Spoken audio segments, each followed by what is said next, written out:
But the asking isn't a whim or today's wish.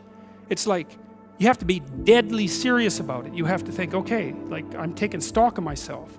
And if I was going to live properly in the world and I was going to set myself up such that being would justify itself in my estimation, and I don't mean as a harsh judge, exactly what is it that I would aim at? And so the issue is not so much the blindness of others, even though there's as much blindness among others as there is for you. But the issue here, the advice here, the description here is you should be concerned about what's interfering with your own vision first. And you should leave other people the hell alone in relationship to that.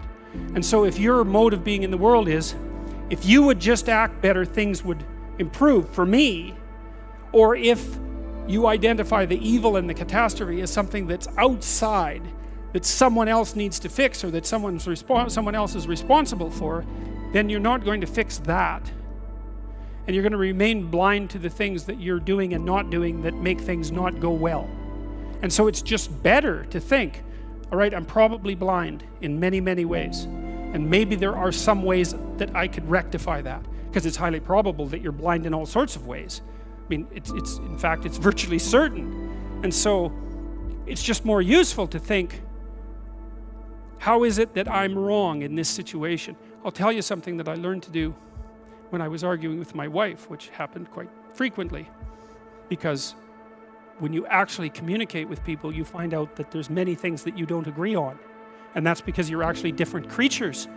And so if you're actually going to have a truthful conversation, then you're going to find out that you don't see things the same way, and then you can either pretend that that's not the case and gloss over it and then end up in a 30-year silent war, or you can have the damn fight when you need to have it and see if you can straighten it out. So now and then we'd get in a situation where we were at loggerheads, we couldn't move.